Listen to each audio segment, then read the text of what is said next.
Hej och välkommen till den hårda försäljningen, platsen där pinnen i tråget skramlar som svar. Yes, I gave up and used an AI voice, don't judge me. Yep, we're in Sweden for a Eurovision special.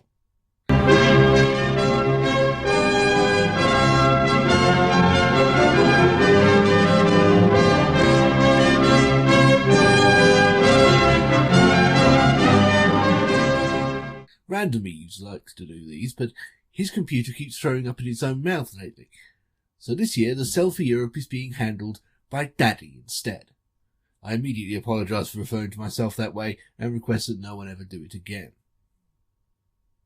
So yeah, this year's Eurovision Song Contest is in Sweden, after they won last year's contest in Britain, which is neat because it's also 50 years since ABBA won in Britain with Waterloo, kick-starting their all-conquering international career.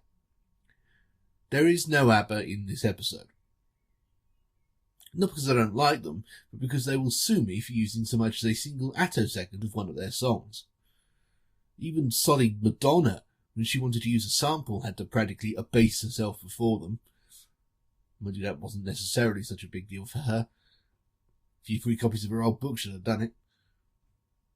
Commercial television in Sweden only officially got started in 1992, with the launch of TV4, from which today's break is taken.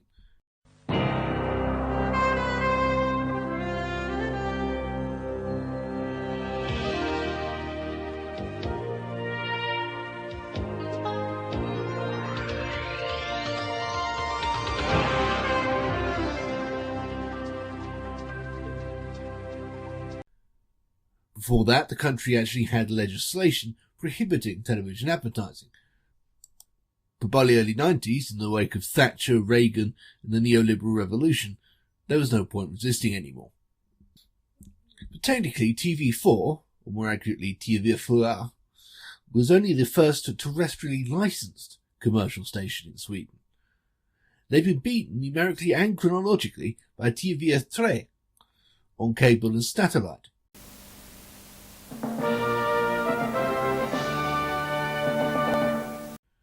Who got around the legislation by being based in and transmitted from London.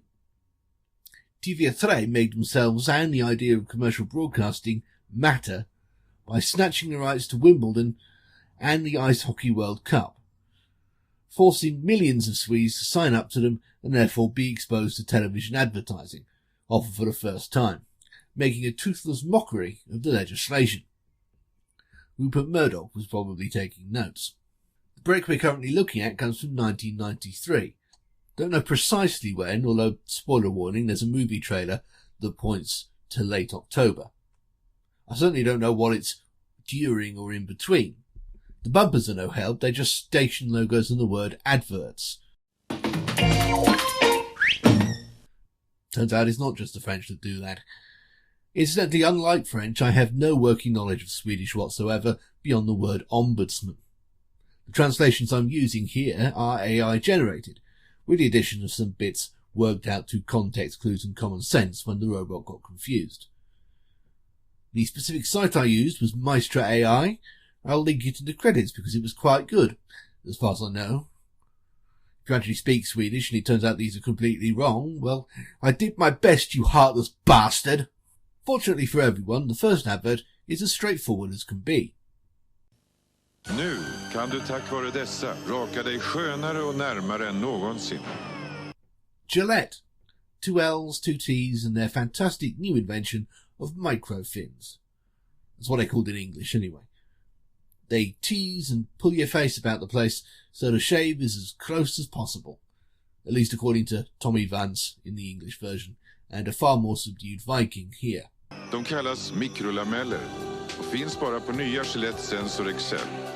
Mikrolamellerna föregår bladen och medan Sensor Excels fjäderupphängda blad följer ansiktet sträcker lamellerna varsamt ut huden och retar upp skäggstråna för den närmaste skönaste rakning. Other than that, it's pretty much of a muchness. Same images, same script, same model. Microfins, and they're only on the new Sensor Excel. These microfins precede the blades. As Sensor Excel's spring-mounted blades adjust to your face, these soft, flexible fins gently stretch your skin so your beard stands up for the closest, most comfortable shave. Couple of superficial editing differences, but basically a simple montage all ready for redubbing in every language on Earth and possibly also Mars. Kom närmare med nya Gillette Sensor Excel. Next up, the first of two very similar adverts in this break, both for butter and both consisting more or less entirely of detailed recipes. The methods differ though.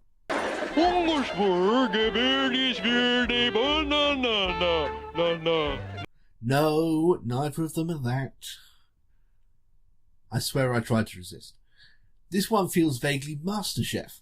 That's the original Lloyd Grossman version. Not to mention reminiscent of the BBC Good Food magazine approach to food, by which I mean fetishistic.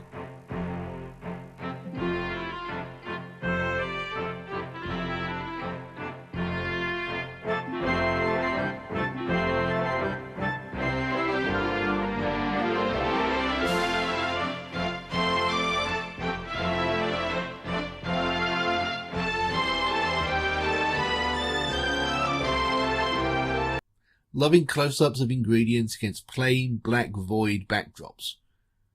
It was a common aesthetic over here at the time as well. There was the aforementioned magazine, the endless proliferation through the 90s of food-based television, those Sainsbury adverts that followed more or less this exact template with a celebrity at the end. This one ends on a much more whimsical note.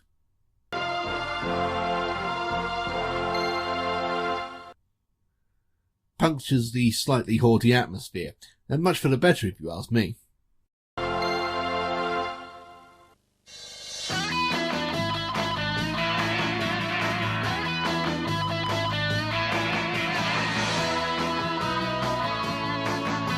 Åk till svenska fjällen i vinter du också. Mycket för pengarna och massor av snö.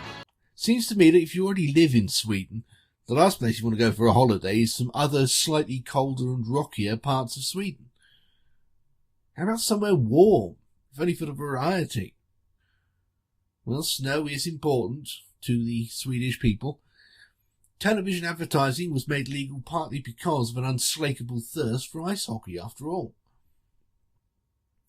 So if you have resigned yourself to never feeling temperatures in 2 digits centigrade, call now for a brochure on holidays over there somewhere. Ring och beställ vinterns kataloger. Och du, ring nu.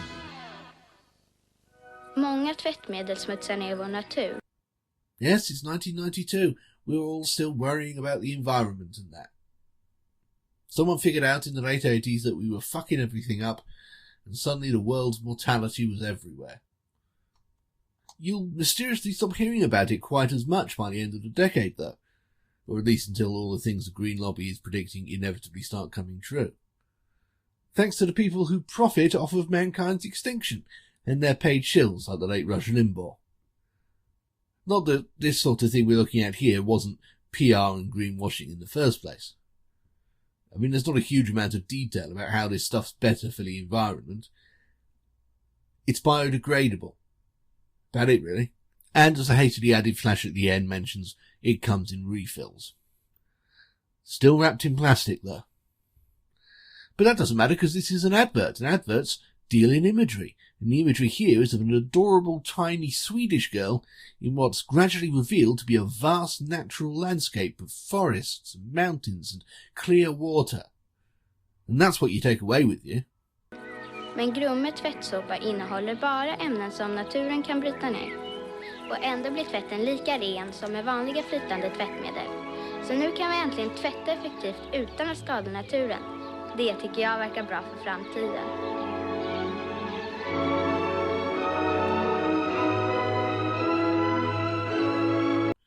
Unless you're not a Swedish speaker, in which case you're likely to take away the fact that it's called twat soap. Grumme tvättsåpa. Ren tvätt. Ren natur. Paramount Pictures presenterar Tom Cruise. In film trailer. It's the same word in Swedish, go figure. Årets mest spännande thriller. Baserad på John Grishams succéroman. Remember when John Grisham was the hotness? Possibly not, since that period was basically the 90s, and those were 30 years ago somehow. But he really was. Everyone had to do a John Grisham movie.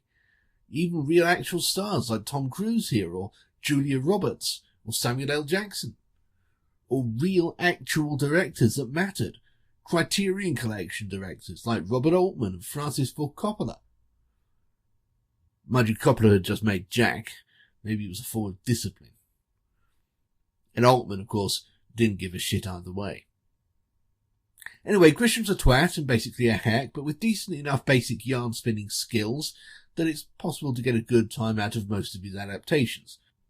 The Firm is one of the better ones. I haven't done anything, and you know it. Firman. Biopremiär 29 oktober. You may have noticed they didn't bother subtitling any of Tom's dialogue in that trailer. The thing is, almost everyone in Sweden speaks English anyway, seemingly out of politeness, so they have a relatively relaxed attitude towards its presence in things like advertising. Gillette, for instance, didn't bother commissioning a whole new clothing animation just for the Swedish language. They did it for the French, because they would have been guillotined else, but the Swedes aren't the French and don't mind the English language hanging around, in small doses at least. I bring this up because the next advert is entirely in English with no subtitling or dubbing at all. Perhaps largely because it's got very little dialogue in the first place.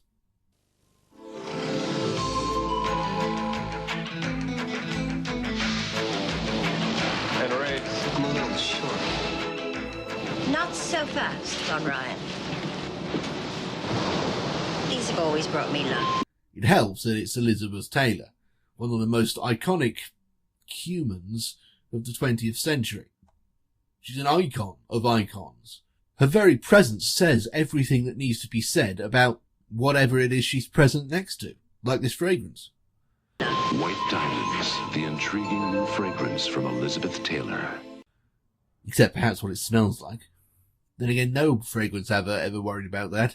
It's not as if a scent can be communicated through audio visuals, unlike a concept like opulence, luxury, glamour, and everything else Elizabeth Taylor embodied. Fragrance from Elizabeth Taylor.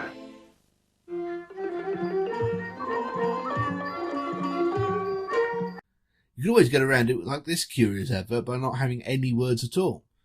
Just a vague montage of exotic Far Eastern tropes and sometimes ingredients, with a logo in a corner, ending on a pack shot.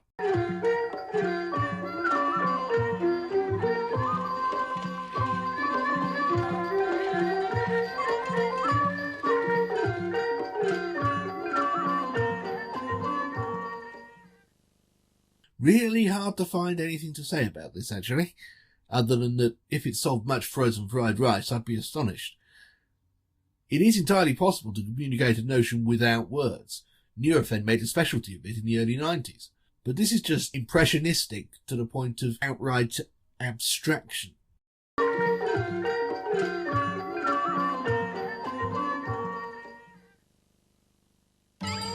Vad får vi för gott?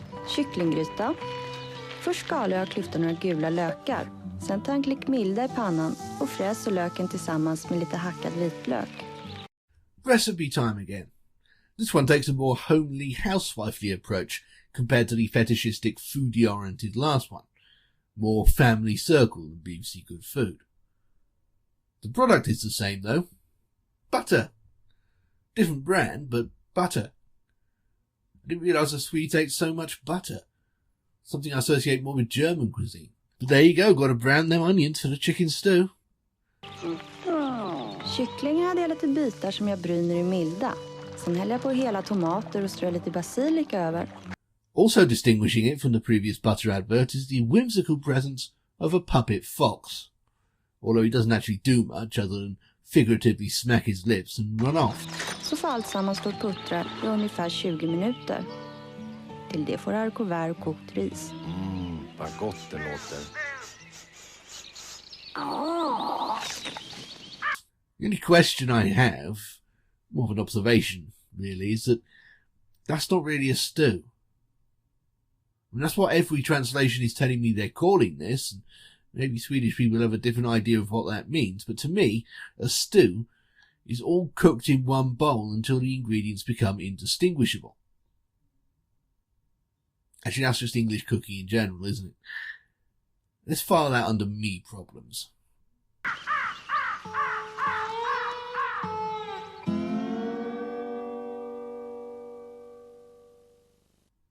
And now, some bollocks.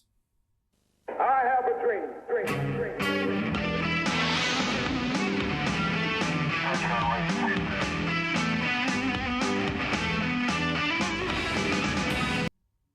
You ever seen a shallow person trying to be deep? Advertising is a shallow industry. Here's Martin Luther King, nuclear Armageddon, and environmental collapse all being invoked under a sort of opposites theme. For what purpose?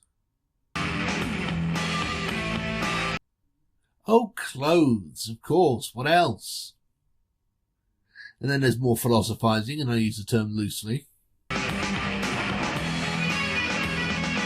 The modern world is like a trap, man.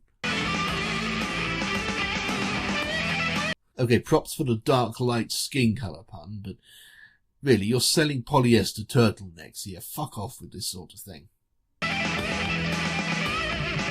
Turtlenecks. Pullovers. Car keys. Keep the damn atrocities of terrorist paramilitary organisations out of it if you don't mind. And after all that, the dumbest name in the world. JC started out as Junior Centre, but that was a lethally uncool name for a company aiming at teenagers, so it became just JC for active people. Eventually they decided they had to stand for something again, but all they could come up with was jeans and clothes. Later they flirted with jeans and casuals, which is at least less tautological. Right now they're vaguely going with just Jeans Company. As long as they leave civil rights, terrorism and nuclear annihilation out of the selling of their blue trousers in future, I don't care.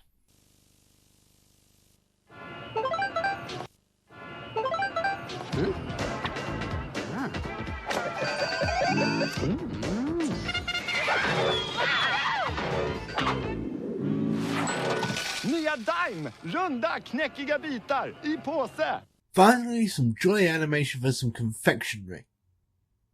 Dime bits in a bag, a la M&M's or Revels or whatever.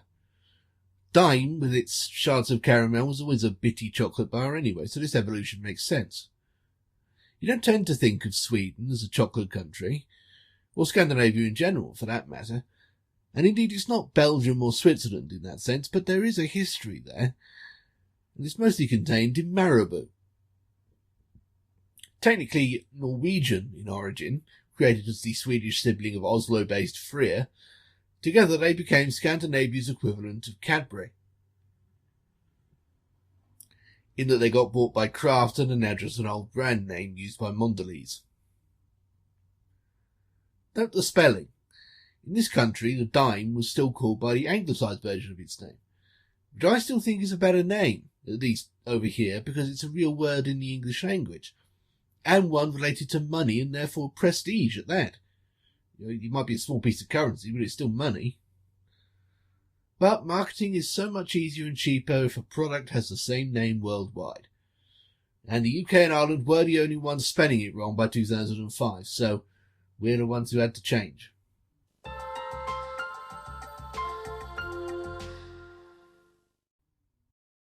And that's it. That's your glimpse of Sweden in 1993. You can't really extrapolate a complete picture of a nation and its society at a given moment in time just from half a dozen commercials, but let's do that anyway, just because I can't think of any other way out of this video. In many ways, it's not that different from the UK at the same time. You had the same Gillette adverts for a start, and Borok's pseudo-profound clothing line promos were considered extremely correct all over the developed world. This was right after Fukuyama declared the end of history, after all. There was a fashion for smug navel-gazing about, or sometimes just around, the West's supposed victory. But there was plenty that was specifically Swedish as well. The cottage-core chicken stew recipe, the vast landscapes of the Detergent advert, the salmon, and snowboarding. And that's effectively your selfie Europe for 2024. Next year, Croatian adverts apparently, or maybe Swiss, or Ukrainian, possibly Irish, probably not British.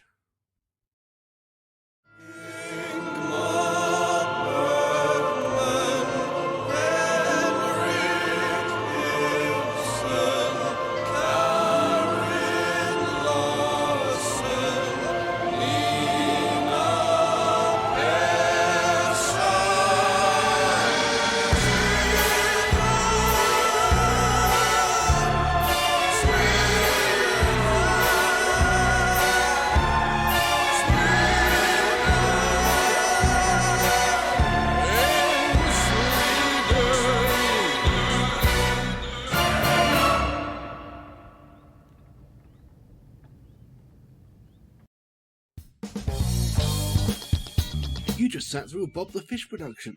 Nice! If you haven't already, you absolutely must check out bobthefish.org.uk. Literally hundreds more videos not unlike that one, adding up to days worth of entertainment and all absolutely free. But if you're not a cold-hearted skinflint, you can always support us on Patreon. For as little as anything at all, you can make programs like the one you just watched possible in the first place, and become eligible for bonus material such as glimpses of the book I'm writing about the BBC, monthly riffings on random commercial breaks, the complete archives of the angry political satire magazine Two Sons, and even the odd very occasional bonus video essay unavailable anywhere else. If nothing else, you should prevent me from starving and or freezing to death in the foreseeable future, so that'll be nice. No pressure or anything. You make it what it is.